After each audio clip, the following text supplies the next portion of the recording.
आपको पहली फिल्म कैसे मिली थी एज अ राइटर की director? As director? As director actually writer की बता देता हूँ, वही मजेदार कहानी है। बिकॉज मैं rediff.com में जब काम करता था और मेरी लाइफ में मनोज बाजपेयी बार बार आते रहे अलग अलग पड़ाव पे। दिल पे मत ले यार रिलीज होने वाली थी और रीडिफ में मैंने सोशल मीडिया लिटरली इस देश में लेकर आया हूँ। रीडिफ चैट के द्वारा मैंने कुछ 1000 चैट इवेंट्स किए हैं, चैट रूम्स रन करता था, चैट जॉकी हुआ करता था। तो मनोज बाजपेयी का चैट होने वाला था और उस जमाने में लैपटॉप नहीं हुआ करते थे, आप सीपीयू पूरा वो सब लेके कंप्यूटर सब उठा बैठते के थे। लेके जाया करते थे एक्टर्स के पास। तो मनोज ने कहा कि मेरा डायरेक्टर दोस्त हंसल है, उसके घर में कंप्यूटर है, क्योंकि हंसल के डैडी का एक्सपोर्ट फर्म था, जर्मनी से कनेक्शन था, तो उनके घर में टीसीआईपी ची ची ची चै चै चै वाला जो राउटर था वो सब था। एंड उनके घर में करने का चैट का वो हुआ प्लान। मनोज का चैट किया, मनोज चैट करके निकल गए। हंसल मेरे रिव्यू पढ़ा करते थे रीडिफ पे। मनोज जाने के बाद हम ले कि hi super Hansal, Hansal and he says कि मैं तेरे रिव्यू पढ़ता हूँ, I like reading your reviews. तो हमने सिनेमा की बातें चालू की।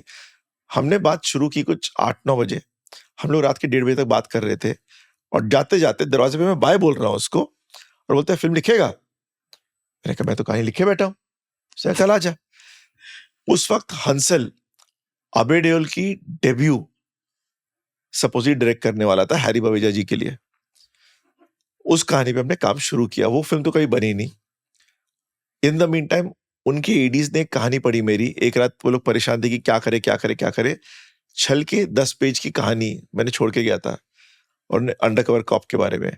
और हंसल का एक प्रोड्यूसर आया कि मेरे पास 1 करोड़ रुपए, 1 करोड़ फिल्म बनाएगा तू?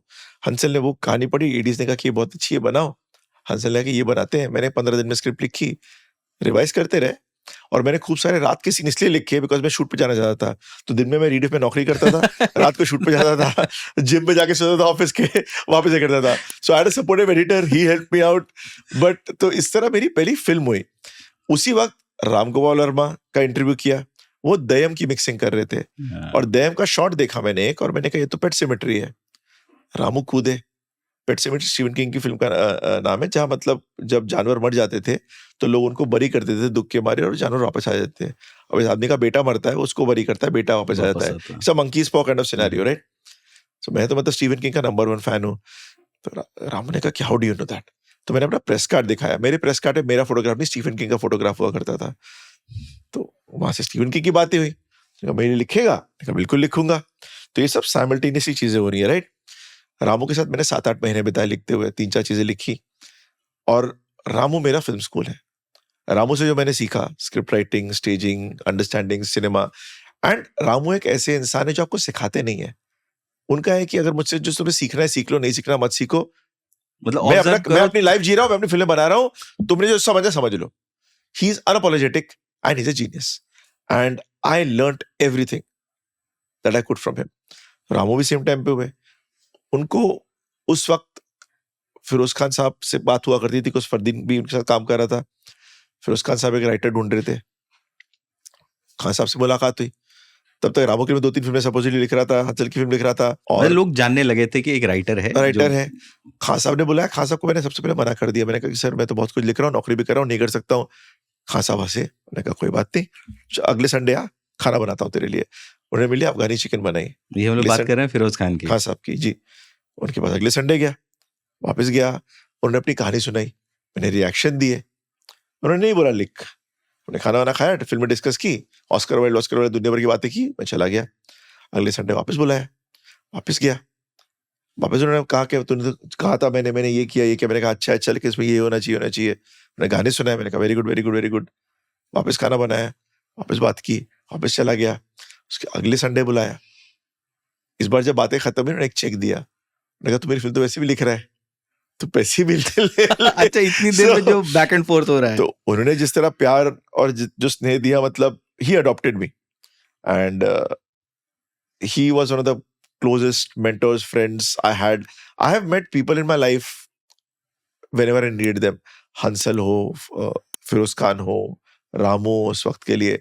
People have kept coming in my life like angels. So इस तरह मेरी राइटिंग की शुरुआत हुई। अब उस दौरान जानिशीन के फरदीन दोस्त बन गया। खान साहब मुझे बहुत पसंद करते थे। What was he like in real life? He was the nicest human being you could ever meet.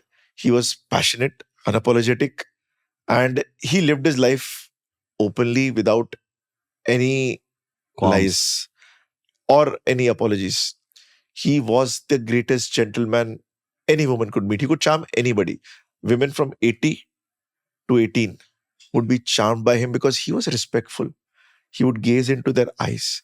He would talk respectfully. When he held their hands, they would just melt. मतलब जो स्क्रीन पर हम देखते थे extension था उसका. मतलब वो उनसे ज्यादा नेक और अच्छा इंसान मिलना मुश्किल होगा. और वो सच्चे पठान थे. अगर आपको प्यार करते थे तो आपके 100 गुना माफ. अगर आपको नहीं पसंद करते तो भैया प्लीज हट जाओ, सामने ही मत आओ, बेटर है, कभी पसंद नहीं करेंगे आपको. वो फॉर लाइफ वाला चक्कर था उनका. So he was a really amazing, one of his kind, last of his kind rather. So वो आए. अब जब मैंने एक फिल्म लिखी तो मैं फरदीन के पास गया. फरदीन ने हाँ बोला. खान साहब ने 18 साल बाद किसी दूसरे डायरेक्टर के साथ काम किया, उन्होंने हाँ बोला. तो मेरे पास स्क्रिप्ट थी, एक्टर थे. जब मैं पीएनसी के पास गया और मेरी पहली फिल्म बनी, तो इस तरह मेरी पहली फिल्म एक छड़ी का सीना ऐसे बनी. और दूसरी फिल्म ऐसे बनी कि Hansal became CEO of white feather films, Sanjay Gupta. तो उसने बुलाया डायरेक्ट करने को, तो मैं वहां चला गया. So it's been a series of coincidences, right. In the meantime आपको याद है हरिबा विजय के लिए हंसल बना रहे थे, अबेडियल की डेब्यू फिल्म, राइट. साइनिंग लिए बैठे थे. वो फिल्म नहीं बनी. हैरी ने मुझे बुलाया.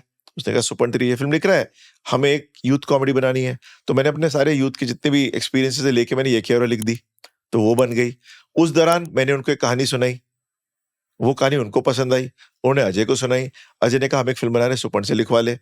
तो कयामत बनी. तो हैरी बाबा ने मुझे बोला कि Ajay Devgan, Saif Ali Khan, Suniel Shetty, the rock.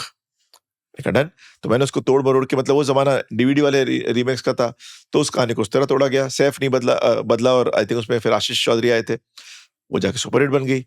In the mean time जो कयामत का डीओपी थे संजय एफ गुप्ता, जो कि बहुत सारे म्यूजिक वीडियोस बनाते थे, उनसे बहुत अच्छी दोस्ती हो गई. उनको डेब्यू करना था, वो भी हैरी प्रोड्यूस कर रहे थे. उनको कहानी चाहिए थी. Sanjay F Gupta love story बनाना चाहते थे. मैंने बेमन से एक लव स्टोरी की कहानी बनाई. मेरे मन में एक ऑलरेडी एक्शन फिल्म थी और जॉन उनके साथ काम करना चाहता था.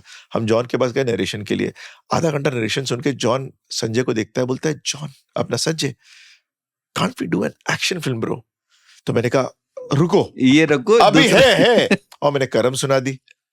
तो जॉन ने करम के लिए हाँ बोल दिया. करम भी अपने हिसाब से बहुत गॉथिक लुक वाली अलग ही टाइप की फिल्म थी वो भी. सो इस तरह करम हो गई.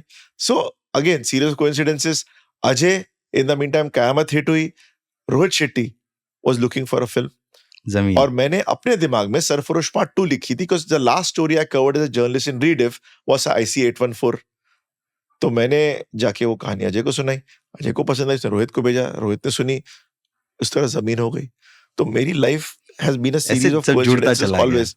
अगर आप पीछे मुड़ के देखेंगे लाइफ में कोई वेस्टेड नहीं है. इसीलिए जब भी फेलियर हो लाइफ में, आप बढ़ते रहो. अगर आप स्थिर हो जाएंगे, जिंदगी तो वैसे ही बढ़ने वाली है. You have to keep moving on for life to happen. That domino effect can only happen if you are in motion.